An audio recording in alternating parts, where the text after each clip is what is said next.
Yeah, I was in the car with him. We were just speaking about it, and he was literally like, "I want this property. Like, I want to put an offer down. Let them know." Oh, Yeah. I want to put an offer down. Let them know you found me the house. I like the house. I want to move forward. I want to pay you your fee. And then after that, you got paid how much? 3,000. And £3,000 for work that you completed in under a week. Guys, if you're not serious about getting into property remotely, become serious now. Okay, guys, so I'm with my wonderful mentees, Princess and Ruth from PXR Properties. These girly pops are so fantastic. Like, they sourced their first deal.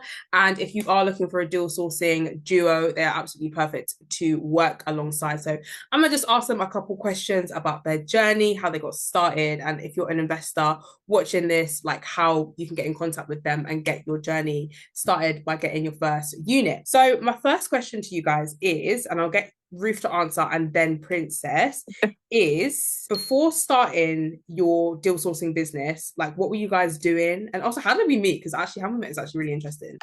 So before starting deal sourcing, I've just been working in finance. I've been working in finance for over 5 years now, and was building my career there. And how we kind of met Tinu is me and Nicole actually went to Dubai last year, and we went to a networking event. And that's actually where we came across Tinu, and she started speaking to us about deal sourcing. And that was like the first time that, well, I don't know, for myself, actually heard about deal sourcing. So I was really glad I went to Dubai at that point as well, because, yeah, it was when we met Tinu. Yeah, amazing. No, I love that event too. And it kind of goes to show as well, like networking is genuinely key because I had no idea who I was going to meet. Like, I didn't even know that deal sourcing could make such an amazing impact on other people. And like meeting you girls was probably one of my highlights of that event. And I think you guys have been to like a few networking events here and there as well with your property business too. Met up with some people and like you can just, yeah, get that vibe. Nicole, tell us a little bit about where you are now and like where you were before you started your business in property. so before we flew out to Dubai and met you, I was already an executive assistant. I've been building my career for like the last 10 years. So I was a personal assistant before, then elevated to executive assistant. So I've been doing it for a while and was just looking for something brand new. Me and Ruth have known each other for like over 15 years. Wow. Um, and at the time living with each other as well and been living with each other for like 5 years. So we were both like looking for ways to like leave our 9 to 5s. Like we've seen each other go through like highs and lows of working and we knew we wanted to be entrepreneurs and we always had that push with one another anyway. So from there we just kind of like was just looking for opportunities. We saw when we came to Dubai for a break, we saw the seminar that we met you at, Black Women's Empowerment. We just went with open mind, went in there, was inspired by like a lot of the women, including yourself, speaking about their journey. And from there, it was a no-brainer what we had to do. Amazing. I love that. And I love that you guys both have like a strong background in kind of like the 9 to 5 route as well. And like also business and things like that and building a career. Because I think there's so many transferable skills like from that you would apply into actually starting a career in property as well. Like, especially with like being an executive assistant, like having to be on job with things and be really organized, which I would say is like a massive part of like remote property, specifically deal sourcing, because like you're the person that like is doing all of the stuff to do with it. I mean, I could explain deal sourcing, but I look at what you guys do. So Ruth, like how would you describe deal sourcing? And then Nicole, you can like chime in from there. Yeah, so how I would describe deal sourcing in like a nutshell is essentially we're the bridge between a property owner and a property investor.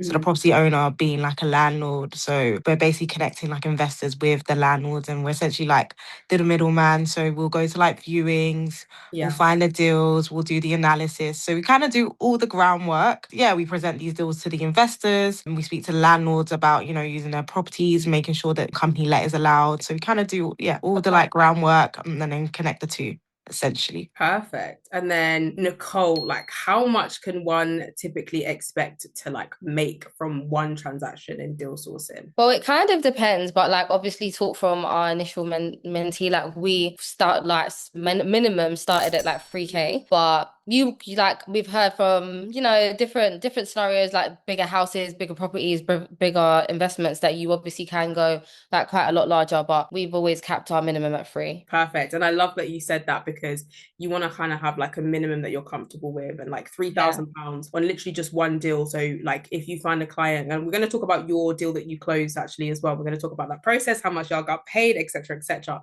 But it's like if you have one transaction, literally just that one deal can make you 3K at a minimum. And I think the one thing I really love about this strategy, and you guys might agree, is that you don't actually have to put your own money into the house itself. Like you're basically almost like an executive assistant, personal shopper for them. Like they're letting you know what it is that they need, and you're going to go ahead and find it. And obviously you get paid for actually finding the house, which is literally insane. And yeah, like this is another area that you tapped on that people don't know much about, which is for bigger houses, you can do bigger deals. So let's just say someone takes like an apartment block and they use the whole block for their Airbnb business and they run it like a hotel. We're looking at 10, 15,000, 20,000. And a lot of people in the industry kind of sometimes they'll just do like one massive deal twice a year, and that's literally them. They might get like 30K and then 30K and they're happy with the 60. So many ways to do it. I actually am really interested in knowing, because you guys are like in the industry now, you guys have even got a networking event that you guys are doing and being a part of, which is literally so amazing, because you're under a year in your journey, or literally maybe just about a year in, and like already you're speaking on stages and stuff, which is like lit. Or even, yeah, just being on the post. I was just so proud to see it. I was just like reshare. Like honestly, it's so lit. What were some of your fears like before starting like in a property business, especially a property business that can be done from home? Because I think not many people realize you can actually get into property without actually leaving the house. So I'm gonna swap the order. And Nicole, I want to know from you, like, what was something you was nervous about, and then like Ruth as well. I think for myself, there was just a confidence issue in general, which I think a lot of the viewers are probably going to be able to agree with. Like, I think a lot of people just have that confidence issue. So I think initially we was more so scared about, just actually starting and getting our foot in the door. And obviously we have no knowledge. So we was kind of nervous about not having knowledge, but it's crazy, like the development we've made in a year between the two of us. And I would say like one other fear factor would have probably been like doing it whilst we had a 9 to 5, being able to split between the 9 to 5 life and the entrepreneur life. I think what's made it a lot easier for me and myself is like having my partner through it. Yeah. It's been a nice balance between the two of us to be able to try and do that together. That is so cute. I love that. No, and I love that you guys are a duo as well. Like when I met you both, I was like, oh, they might start together, they might start separately. But like, it's always lovely to have someone that you can trust. Like, guys, this is not for everybody, by the way. They have a 15-year friendship. Don't just start a business with someone you met yesterday. But, to be able to like work together and like really support each other with strengths and weaknesses as well, which I think is so fantastic. Ruth, what was something that you would say that you was nervous about before starting? I think Nicole's touched on the two main things, but I'd also say like putting ourselves out there. Naturally, I'm very reserved. I don't post on my personal social media. So like having to actually post consistently and put yourself out there was something I was scared of, but we're getting used to it now. Yeah, and still very scared of. Like we are still very scared doing it. Yeah, we're starting to get used to it, having to tell ourselves like you have to put yourself out there, especially when you're running a remote business as well. I think also just for people that are like clients, it's good to actually see the face of a business as well, just to give that reassurance that like it's not a scam, because there's a lot of people that like scam online. So like, yeah, I'd say that was one of my biggest fears, to be honest. So good. And guys, like if people want to follow your social media, where can they actually find you? You can find us on Instagram.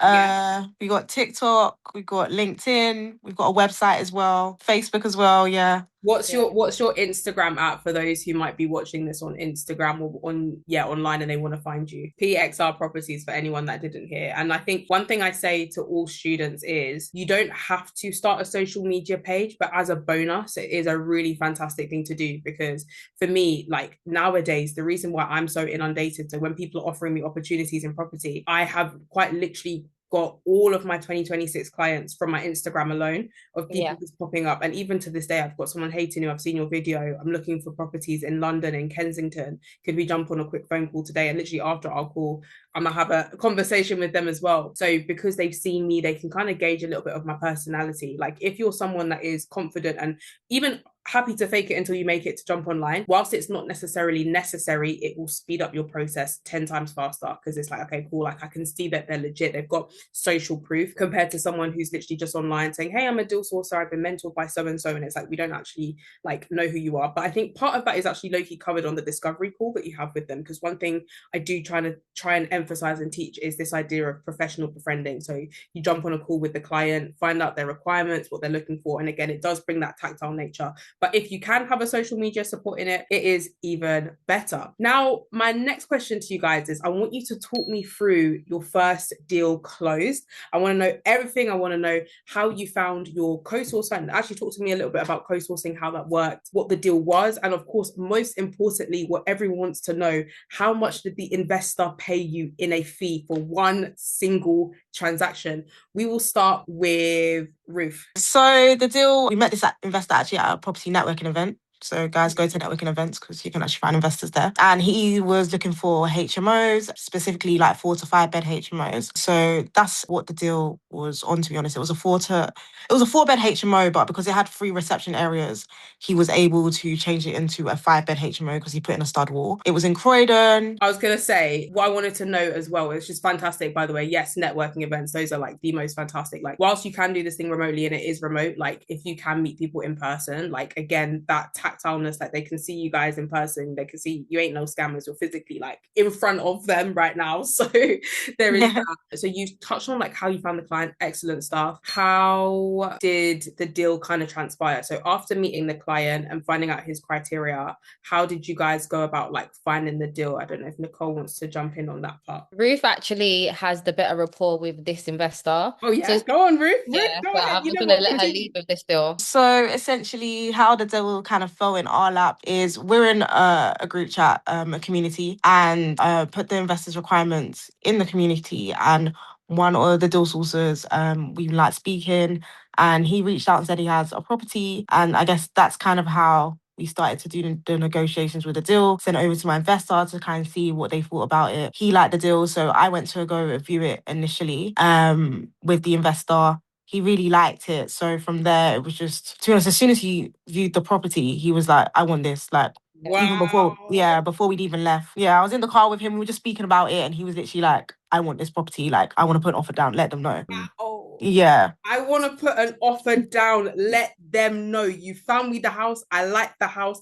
I want to move forward. I want to pay you your fee. Yeah. That is mad. I'm so excited. Like, every single time you guys tell me about this deal, because the guy that you did it with, Len, is also part of the community too. Like, how long did that process take from the moment that he saw the house with you guys to actually like paying you your fee? I think it was about just over a week or so, maybe coming to the back end of 2 weeks, because there was a little bit of like negotiations and in terms of terms and agreements. But yeah, after that, after everyone kind of came to an agreement on the contracts, it was quite smooth sailing. It was just about paying the deposits and getting the keys. Oh wow. That was the deal. So fantastic. So what you're letting me know is that in under a week, you went from letting this client view the house, they popped an offer in, you negotiated, literally simply saying, he might say, I want it for this price. Then you go to the agent, he wants it for this price. They say, can we do this, going in between. And then after that, you got paid how much? 3,000. £3,000 for work that you completed in under a week. Guys, if you're not serious about getting into property remotely, become serious now, because the fact that you guys literally did that, like, would you say like transparency, like on that specific deal, was it hard to work with that investor? Was it a difficult thing, or like was it literally just a thing of communicating what he's saying, just having basic communication skills, bringing it together and literally just going from there? Yeah, I think it definitely is just all about basic communication. I think as long as that communication is there, everything else was kind of like smooth sailing. Do you know what I mean? Like the negotiations, obviously, it's a little bit of a back and forth, but again, it's just communicating with, I guess we were working with Len, the other deals also. So it's just communicating with Len, communicating with our investor. Other than that, you build like a good rapport as well with the Yeah. investor and like other people within your community, things are a lot more smooth sailing. Like Ruth had a very good relationship with the investor, which happens as well between the two of us. Like sometimes I'll have a better relationship with like even estate agents. Like Ruth is like when she's been more on for like because we juggle working from home. So one of us is going to visits and other. I think once you build a good rapport, whether that's individually or be between the PXR, both of us, it just makes everything a lot more smooth sailing. Yeah, and I agree. I think a lot of deal sourcing is rapport building. And I actually have a term for it. I call it professional befriending. Like I'm getting to know you professionally, but I'm also kind of becoming your friend in the profession. So it's like as soon as someone wants a deal, like that investor, because he's got such a good relationship with you guys, as soon as he wants another deal, it's like, cool. I'm sure he's even probably got in Yeah, touch at this definitely. point. Like, Yeah, yeah, we still speak to him. yeah. Of course We you do. wanted updates on like how the property ended up looking and stuff. Like we're definitely still in contact with him. So Yeah. fantastic. So he can feel that trust from you guys. And like the second he's looking for a new deal, like he knows he's coming straight to PXR to like get that deal. So again, for any of the investors who are watching this video, like they are very trustworthy. Like they have got this client that is happy and more clients as well who are getting their results with PXR. So again, they said that their Instagram is PXR It's our property. properties. PXR property. So if you guys are keen on getting started on your Airbnb business or your HMO business or your social housing business and you need someone to help you for that, like discuss it with them directly. And my last question for you guys is how did you find the mentoring program? I know we touched on the community group chat with Len, which is where you were able to sell your first deal. So one thing that I really, really do emphasize is honestly having community and having a network. The networking aspect of property is what will take you from no deals to like your first however many, just because you've got people physically in that group chat. Like if you hadn't have posted, which is the most fantastic thing you ever did, like messaging to say, hey, I've got a client, this is what they're looking for. And then Len, who's also in the community, said, okay, cool, I have a deal already, maybe we can collab. Like deals wouldn't move along as fast. But yeah, I'm gonna ask Nicole, then I'll ask Ruth. I tried to change the order a little bit. So the question is really like, how did we find mentoring initially? I think the videos in the mentoring, etc., were really like easy to understand, especially like as a beginner, you're going in and you're like really like quite confused. But, you know, you don't really know. We had no insight. I think Ruth had a little bit because she has family and background of property, but I'm the beginning in my family. So for me, it was a bit like daunting until I started watching the videos. And again, I don't know if I had a bit of a cheat code because thank God I have my partner, but we was watching the videos together in the house, or sometimes we're watching it separately but writing notes and then we're comparing. So again, like I think the videos were really smooth sailing, etc. I know that since we started, you also added a couple more. We've gone back and watched them too. Super helpful. Like if you're like worried about starting, I think that this is the kind of the best like type of mentorship pack that you should be joining with because it's very easy sailing to understand. Oh, I'm so gassed. Don't even make me smile. And then, well, sorry, I don't even know how to respond. But yeah, one thing that my heart was for whenever I mentored people was just to give as much as possible. Like there's certain things that I give you guys. For example, like I've created a list of estate agents already who I know are open to company lets. And I've also done like video screen shares literally of me calling estate agents. What am I saying? How am I saying it? You know, not only that, but like scripts as well to speak to landlords too, so that you guys have like a full A to Z method. Like if you're a complete beginner, you've never heard about property deal sourcing before, you want to actually get started in this as your own business, it has absolutely everything covered. And again, I don't really like to do the whole, oh, like I'm going to add more modules. So I tried to avoid doing that because a lot of people in the space, and it's warranted because obviously they're adding more value. But when it comes to updating the program, for example, there's a new module I've added that you guys will actually all have access to right now. Is actually how to use paid ads for your sourcing business. So for me now, a lot of my clients now, that's why I'm so inundated, they actually come in through paid ads. So they were like, hey, I saw your ad, I'm a client, I want to grow my Airbnb business, could I get in touch with Tinu? And then we literally go from there. So that's another way around it. And again, for those who might have a busier schedule alongside their 9 to 5, you can literally start that method off the bat as well. So yeah, that's sick and well done for like actually sticking it through, because yes, like it is a journey, but anything that is worth fighting for is worth that wait and is worth like 3K on one deal. Like I can't lie to you guys, even when I was looking at 9 to 5s, that's how much they'd pay me for the month, like for being there every single day, day in, day out, slaving away. 3K at the month, like, is literally your thing. But to know that you could literally close like 3 deals, because you just, one thing I say is that you just need 3 good clients, just 3. If you have 3 good clients, just like that gentleman that you're working with already, if each of your clients take on a deal a month, that's how you secure yourself 9K a month in sourcing fees. And all you need to do is network. And yeah, for me now, I've got like 7 or 8. Like it does vary depending. And yeah, it just makes your life easier. Ruth, what did you think of the program? Like, how did it help you in your journey? Yeah, I think just echoing a bit of what Nicole said, I think the videos were very clear to understand. Like you said, you had the scripts there, which really helped in terms of actually jumping on the phone to like landlords and estate agents. Because if like not having those scripts, I kind of would just be winging it. I don't even know what I would say. Yeah, they just really helped with like giving that guidance as well and kind of boosting your confidence and having like a reference point. And I think like the most beneficial thing is really the community that's also been created through being in the mentorship. So it's like even still after, still being able to connect with other people that have been on the mentorship and kind of like do deals together. I think that's honestly such like a great touch from the mentorship. Amazing. Well, guys, it has been the best process working with you guys, and I'm so excited to see the more that you can do. Final question is, a few clients, if they wanted to, you know, reach out and start working with you, either one of you guys can chime in here, but like, what is the procedure? Let's just say a client is looking for properties in, do you guys have a specific area that you prefer to cover, or are you open worldwide? We stick to like London and Kent mainly. Those are the areas that we're like easy to commute to, and like we're very familiar with the boroughs as well. Perfect. Okay, cool. So let's just say we've got a client that's looking for either London or Kent. What would be the procedure like in terms of them getting the deal across the line with you guys? I think number one, we'd love to get on a call with them. So you can contact us through like our email or our WhatsApp business, and we can arrange a call, kind of have a call just to see like their strategy goals, their long-term goals, and kind of see where we can help them. And then from there, essentially, it would just be matching their criteria up with like the deals that we already have in our network, or going out and searching for those deals based on their criteria, and then essentially, hopefully, closing the deal. Can be found in our Instagram as well, because I know Ruth just mentioned our WhatsApp number, which we're very active on. Obviously, we're both able to access. So yeah, like you can find our WhatsApp number, and we do stick to London and Kent, but we obviously do connect with people outside of those areas as well. Yeah. Are still able to contact us. We've got quite a lot naturally because we've been networking so well, people that are branched well out of even worldwide. So if people do reach out to us, we can definitely still support in other ways. Cool. In fact, now that you've mentioned London and Kent, another community group that we are starting, we've actually just had 2 deals pop in there in both London and Kent, ironically, and specifically Medway. So I'd love to give you guys the opportunity to start working on those as well from the end of the program and on this call, so that you can put those to any clientele that you've got. But yeah, guys, if you do want to get in touch with Princess and Ruth, then please do make sure that just drop you a message on your Instagram first, and then if they can like go from there, that'd be perfect. But it's been so lovely speaking to you guys today. Again, massive congratulations on your deal sourcing journey, and may you continue to flourish. Amen. Amen. Yeah, this is exciting. Like, I love that you guys are doing this alongside your full-time 9 to 5. Like, it's just so lit, and you're just doing it. You're smashing it.